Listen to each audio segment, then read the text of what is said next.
Morning, dear friends. It's Monday. Welcome. It is November 15th, the 11th of Kislev. We're studying the entire Talmud, one page, one line at a time. Presently, Maseches Shabbos, chapter 9. That's Parak Shi. We're on Peiches Amud Beis 88B, and in just a moment, 89A. If you've ever attended an all-night Shavuos study session, or another part of Shavuos, where there was a shiur about the giving of the Torah, odds are some part of the Gemara we are presently studying was referenced, because all of the big, juicy sugyot, all the juicy topics of the conversation, or I should say many of them, are at least partially informed by the Talmud and by our Talmud. And so we are not yet done with some of the very fundamental stories, perspectives, and angles with which to appreciate the giving of the Torah, what the Jewish people did, Hashem, Moshe Rabbeinu. And so let's share the screen and let's dig right in. I may need to, wrong window, but bear with me. We're going to pull up Sefaria. Hey. All right, Sefaria. We can close the other windows. Sefaria Talmud. Shabbos, continue reading. All right, here we go.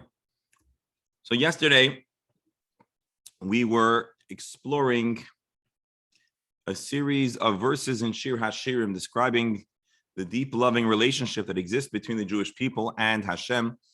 And we gave a pshat on one of the psukim that described that although the Jewish people did something dastardly and very disappointing, Hashem yet maintains his loving relationship. That was the point that we made in the very previous lines of the Gemara. Now we're going to see the next pasuk of Shir HaShirim, further analyzed, again describing the fireworks in the romantic development of the relationship of the Jewish people and Knesset Yisrael and Hashem, or I should say Knesset Yisrael and Kudsha B'richu, Hashem and the Jewish people, as portrayed in Shir HaShirim. Rabbi Yeshua ben Levi further taught on this subject. What is the meaning of the verse in Shir HaShirim that says, L'chayoi karugas haboisem, his cheeks are like a bed of spices, migdalos, merchakim, like a bank of perfume, sif soisav, his lips, shoishanim, are like lilies, noitvois mor oiver, they drip flowing myrrh. So a very poetic way to describe the guy in the relationship. Again, in the mashal, Hashem. So he says, what really is the meaning? That his cheeks are like beds of spice. The message it wishes to impart poetically is that every word that Hashem spoke, or I should say, dibor is not really word, it's every utterance or speaking. Nismala kala olam kulai b'samim, the whole world became infused and full of fragrance, b'samim. So the Gemara says, okay, I don't notice the b'samim today.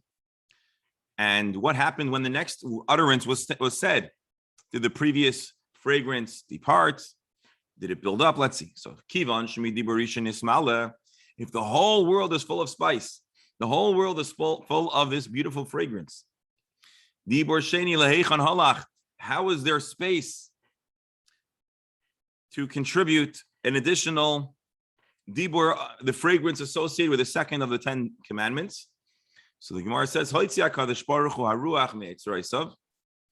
Hashem took out the Ruach, wind, from his storehouse, and then he removed the previous fragrance and then presented the next fragrance. His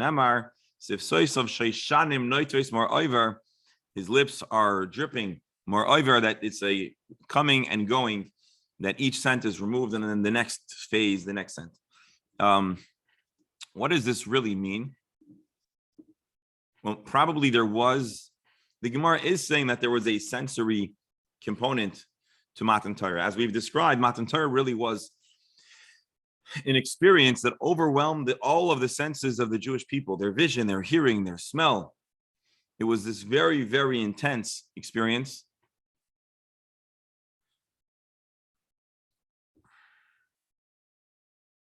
So the Ben Yehoyada says, what would really have been?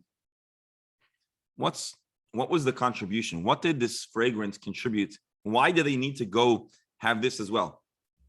So the Ben Yehoyada says, the Jewish people needed this. The Gemara tells us, chamra verichni, wine and fragrant smells, pikchin, could put a person in a more intellectually stimulated and open frame of mind. And therefore, the fragrance that the Jewish people experienced was the Jewish people should be in their optimum intellectually open state to absorb the depth of the experience and the depth of the Ten Commandments. Then he says, hold on, what kind of question is it? And maybe you were wondering the same. How does it work that scent fills a space so there's no room for additional scent? That's not really how fragrance works. Fragrance isn't a solid, or even in its most literal sense, a gas. Again, I'll be way out of my depth to try to say what scent is. We're assuming there are molecules that create the smell, but it's not like there's no room for more smell. So what is going on over here when it says that there's no room for two scents? So he says, and it's interesting to see how they understood the way fragrance works. Although obviously the scent is not literal, it's not material. Certainly you can diffuse into the environment additional fragrance. This is really what he means to say. If there's already entirely dispersed a pleasant fragrance, the second fragrance, maybe, is it necessary? What is it possibly contributing to the olfactory experience of the people? And I would say more than that, maybe sometimes you could have two different fragrances that are both pleasant, but they don't necessarily complement each other. Or sometimes too much fragrance is not desirable. And so somehow it's plausible that two different fragrances might not be the ideal scenario.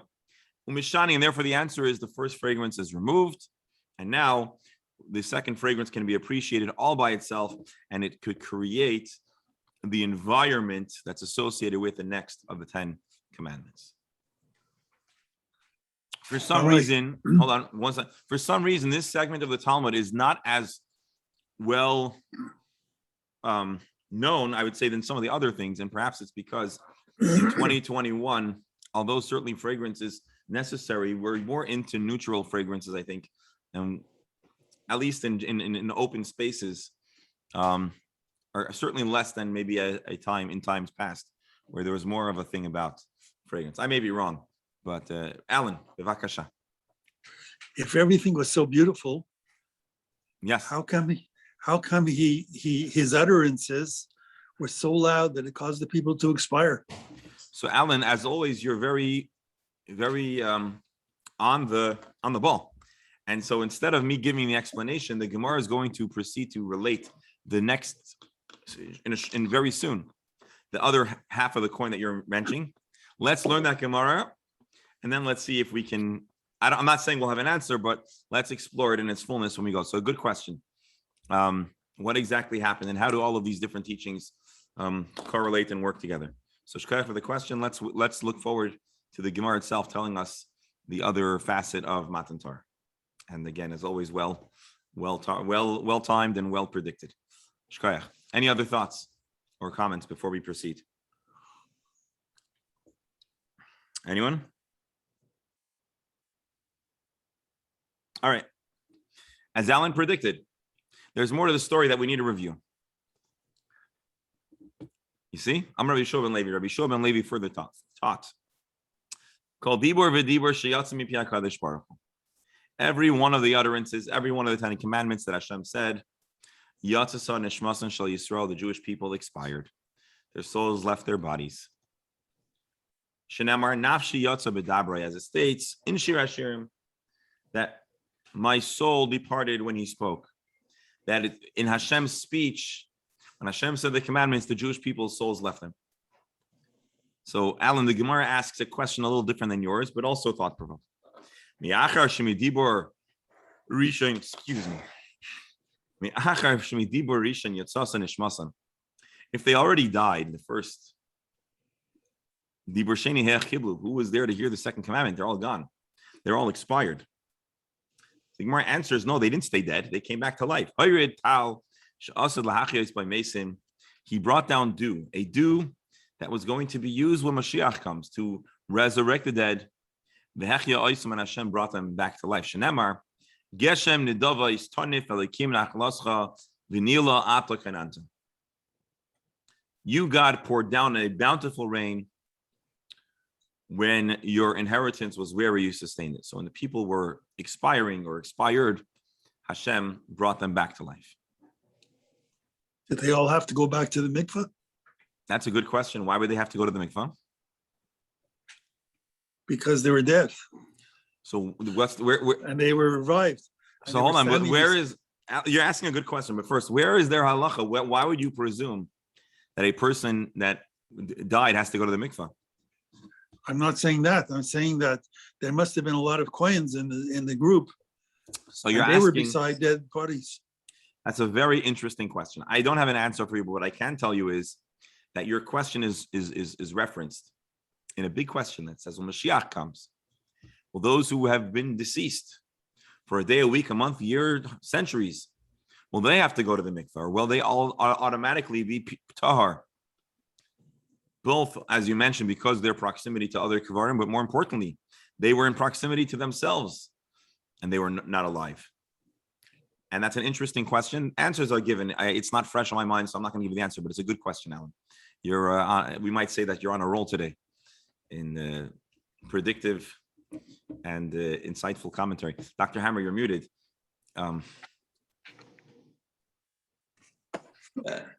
I was just trying to say something cute. I said he's on the roll of Gilgul Nefashos. So, did they die? Did they almost die? What exactly happened? So almost doesn't count. So the literal interpretation is certain. I mean, the understanding of this Gemara is that they were quite literally deceased. Had they not been deceased, they would not need to be resurrected. Let's see if the Ben Yehoyada gives us any perspective here. Makshim, a good question. Why didn't Hashem just give them, sustain them, or give them the endurance? Hashem could have given them upgraded hardware. Lizbol, why did Hashem put? Hashem knew what's going to happen because Hashem knew the velocity and the intensity of the experience, and Hashem knew that human beings are not wired to experience the divine and live. As a matter of fact, there are a number of times in the Tanakh where people experience a godly experience and they say, how will I survive? Can I survive this? On Tuesday, we have a shir on Tanakh. It was a parsha shir, a chumash shir for 8 years. And then in our 9th year of the chumash shir, I started right when I moved here. It's like a month or two after I moved here. And the folks decided that they wanted to diversify their portfolio of material covered. And so we pivoted to study the book of Yoshua and the book of Shoftim. And so we're in the middle of studying the book of Shoftim and the story of Samson, Shimshon. And Shimshon's parents, before he was born, encounter an angel.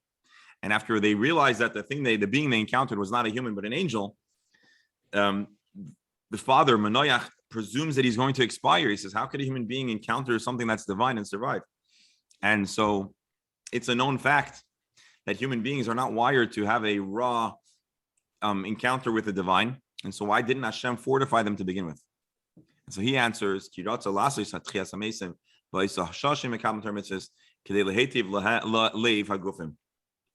Hashem did this intentionally to give them an upgrade. The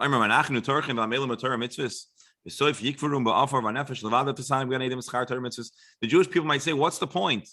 Eventually, we're all going to die. So Hashem gave them the experience of Tchias HaMesim. So they should know that after their departure, they too will also be restored to this world. Therefore, Hashem gave them an experience, so they should know what they're going to experience when Mashiach comes. Interestingly enough, there's a question that he quotes. The Gemara in Megillah tells a story about how Rabbah and Rav Zera were celebrating a Purim together, and in deep intoxication, Rav Zera loses his life, and Rabbah brings him back to life. I know the story sounds fantastic on its own, but without going into it, the Gemara, did he have to people here? Are they really? They were not considered, God forbid, without going, if passing. Well, anyways, there is no, they didn't. And the Jewish people, this is overlooked. And the Ben Yod explains that it was intentional, so the Jewish people should realize that there's going to be a resurrection. The Gemara continues. Amar Rabbi Yeshua ben Levi. Rabbi Yeshua ben Levi tells another teaching which shares a similar Jewish people to. Okay, we open up. I'm sorry, folks. Someone else says. Are you a millionaire if you have 1 mil? How many mils do you need to be a millionaire? I hear you. It's 960 meters, so almost a kilometer. Which is, so a mil is a little under a kilometer. So we're talking about a serious distance. So what, 8 miles or so? 12 mil? Yeah, well, 12 times, yeah. Well, let's do the conversions in the other way. Then we get back to the calculator. 12 times 6 of 11.52 kilometers, or divide that by 8 times 5, 7.2 miles. Okay, seven miles. Good distance. This measure, 12 mil, by the way, was the dimensions of the Jewish camp. So they basically flew backwards, or they ran backwards. So the literal word here is they retreated. So they went back intentionally. I think it's cooler to imagine like this big, they're blown backwards, but okay. That's quite a size. That's quite a Yeah. distance. And the angels were helping them out to come back home, to come back to where they needed to be. The word midadin is like the word of how a parent helps a child along when they walk, a newly walking child. Let's see Rashi real fast. Yud Beis Mil, what's this 12 mil, which marks as 7.2 miles? Zui midas machanehem. This is approximate dimensions of their camp. And so the people that were the closest ran to the end of the camp because they were petrified. They would help them along. The word Yidoidon means that the angels themselves were creeping along. Yidadun means that they were helping the Jewish people find their place after this panicked escape. But it makes sense that a camp is there were 600,000 men. They're probably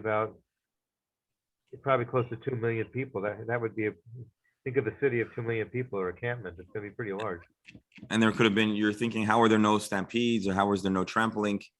Well, let's see an even more important question. And a question that I was wondering, and for some reason the Maharsha here doesn't seem to be linked. But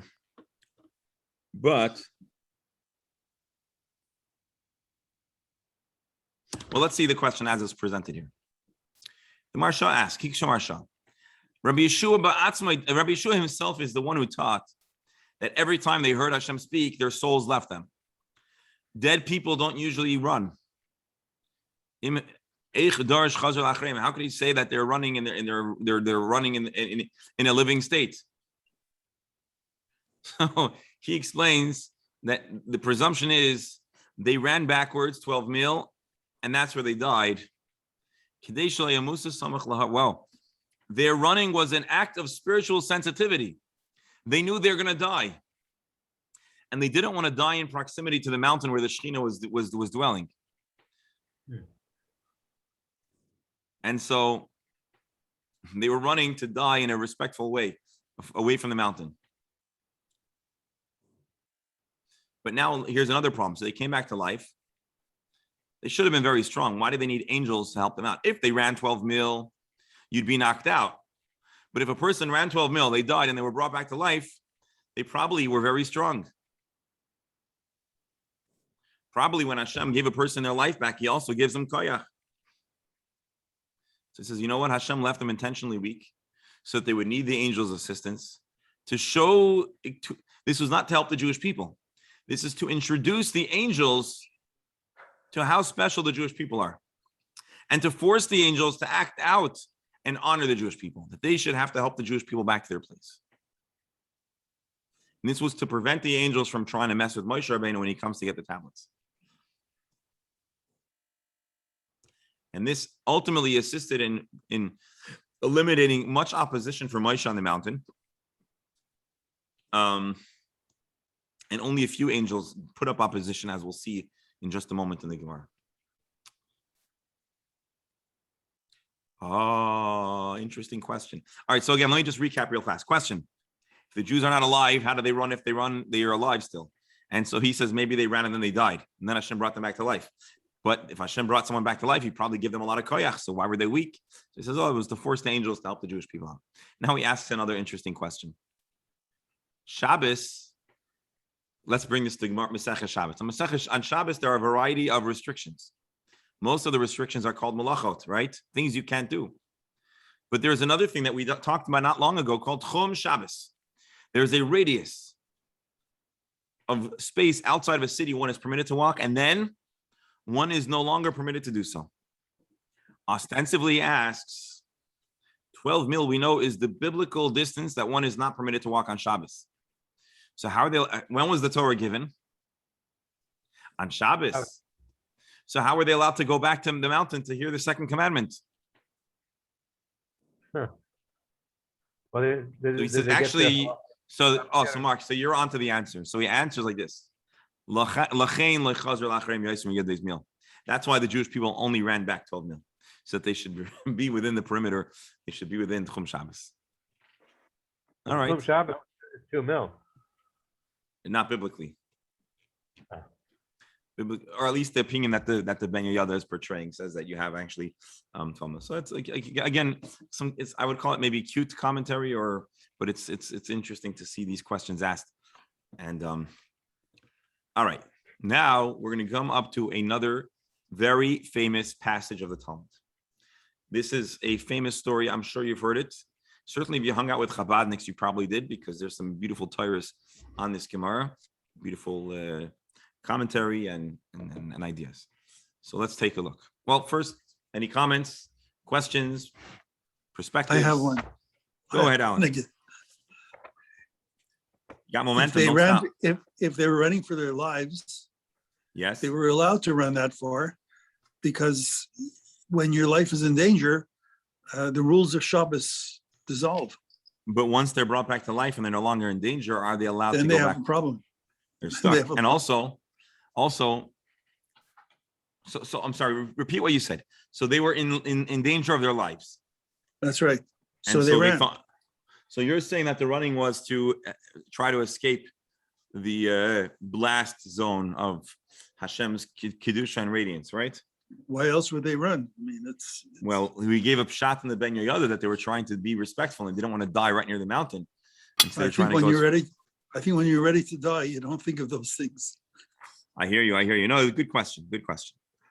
So the primary issue, I suppose, would then be going back to the starting point. Hey. And they were also in a very holy place. Mm-hmm. And I asked a question a couple of weeks ago about why there was fire and lightning and the sound of the shofar on Shabbos when you're not allowed to. And I found out that it was in a place of extreme holiness, you're allowed to do that, because in the base of Mikdash, the fires ran right through the Shabbos. And you're allowed to sound the shofar on Shabbos, right? No. On Rosh Hashanah anyway. On Rosh Hashanah anyways, yeah? Yom Kippur. Yeah. Oh, all through the month of El. The Maharsha, by the way, gives another explanation. He says some Jews died and some Jews ran. The Jews that ran didn't die. The Jews that died didn't run.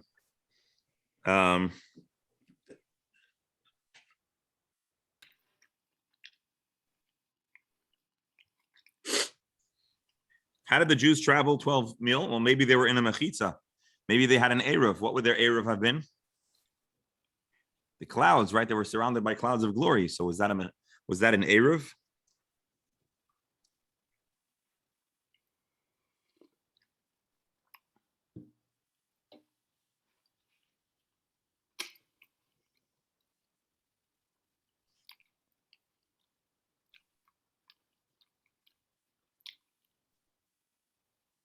Give me another second. Maybe the angels carried them. So it wasn't the Jewish people traveling. Okay. Sorry, Rabbi, I'm going to go. Rabbi Beryl, make sure to listen to the recording. You don't want to miss what comes next. And have a wonderful day. Just one fast thought. If the angels, we're going to come to the part where the angels didn't want the Jews to get the Torah, then how come they helped them in all these ways?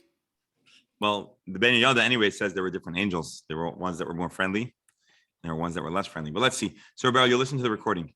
Folks? Yeah, Mirza Hashem. Okay. All right, but don't give away the ending. We have to do a spoiler alert. Baruch Hashem, we're still here.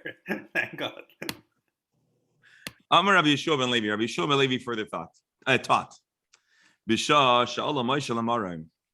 When Moses ascended on high, Amru Malachi Ashar Lefnei HaKadosh Baruch Hu. They were angels present, and they were not happy, and they said, Hashem, Ribono shel Olam, Master of the universe, Mali Lodisha Beinenu, who let a human in the angels' locker room? What's a human doing here? He's out of his league. He doesn't belong in our space. Amar lehem. Hashem says, no, you're wrong. He belongs here. Lekabel Torah ba. He came to receive the Torah. And because he came to receive the Torah, this is where he belongs. Amar lefanav of the Jewish people, the angels pushed further and says, or exclaimed, Chemda, Genuza, Shegnuza, Lach, Shameyos, Veshivim, V'arba, Dairos, Kaidam, Shenivra Ha'olam. The Torah is something out of this world. It was a hidden treasure that was preserved 974 generations. So for years and years and years before the world was created, hold off on figuring out what that looks like or how that works. But this is something that's not of this world. You want to give to little human beings that are on planet Earth? Who is a human? They should even be considered. What is a human being that you should even think about them? Angels say, Hashem, what's going on over here? Humans don't belong in this conversation. Humans don't get to have the Torah. Rashi. Tough. That's tough kuf. That's 974. It says that the Torah precedes the world 2,000 years. It was destined that generations would be brought forth.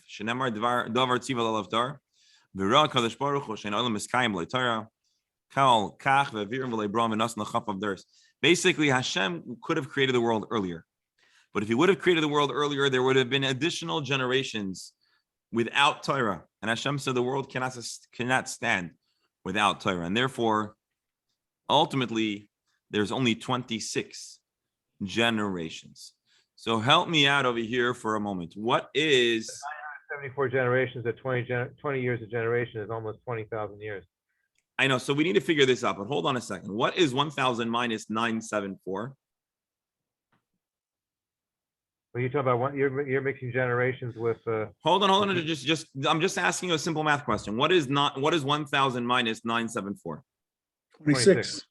26. So somehow, before we figure out if it's a generation or a year, the Gemara says generations, but Rashi tells us here And we know that there were 26 generations from Bria Soilam, Adam till Moshe Rabbeinu was 26 generations. How does that work? Well, from Adam to Avraham. Well, Adam to Noach, 10 generations. Noach to Avraham, 10 generations. That's 20. And then you have from Noach, from Avram, Yitzchak, Yaakov, Levi, Amram, Moshe. Avram, Yitzchak, Yaakov, Levi, Amram, Moshe. So you have 26 generations. So the Rashi says is that originally Hashem was going to create the world a whole lot sooner. And the world would have to be a whole lot longer without the Torah. And Hashem ultimately decides not to create the world. And so this is an interesting take based on Rashi's explanation of what it means, Alpayim Shana, that Hashem creates the world 2,000 years before the world. Now, Mark, you have a good question. Are these generations or years? A generation, Mark, you said on average is 20 years? 20 years, that's what they say. That's what they say. So is it generations or is it years? Or is there some, you want to? Although it makes sense then, because if you had the how are 2.6 you? generations that we had from Bria Olam, Bria Torah, it's 1,000, Yeah, one it second. was Torah created 1,000 generations before it was given.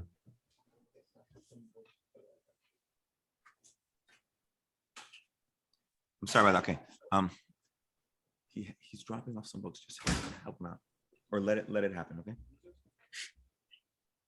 Marco's face. All right, sorry, folks. Here. So it actually makes sense because you got 26 generations after Bria Olam till Torah in 974 before. So it's 1,000 generations before the Torah was created. It was created 1,000 generations before it was given. That's much of a difference, but I always thought that generation was around 25 years. So whatever the case is, the Torah precedes the world. The Torah is given in 2248, correct? Mark? Yeah. I'm sorry, 2448. 2448. No, 2248. And so 2000, and of course the count of Alpayim Torah starts from the birth of Avraham Avinu. So hold on. So we have Those generations are a lot longer than they're 90 years. correct. But here Rashi doesn't make the claim. You're making the claim that there's a certain precise number of or formula of years to generations. Maybe So let's that's just today. yeah. So but let's just see what it does, what it says. Here we're talking about generations. 26. So you would have had 2,000 generations. 1,000 from beforehand. If there's 26 after Kriyas Olam and then 974, it's a total of 1,000. Right.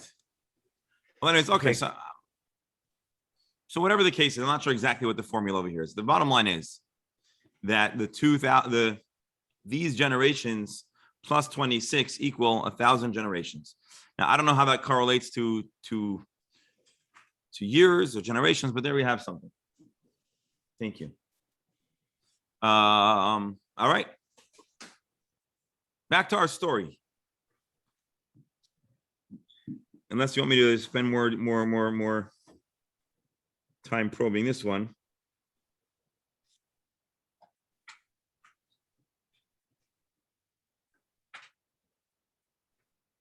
Anyways, all right, so the Gemara continues. There is a protest. The angels are protesting. How can you give the Torah to human beings? Hashem, they say. Adonenu, ma'adir shimcha b'chol haaretz. How great is your name in the world? Asher t'naicha shamayim. Give your glory to heaven. Reb Mordechai.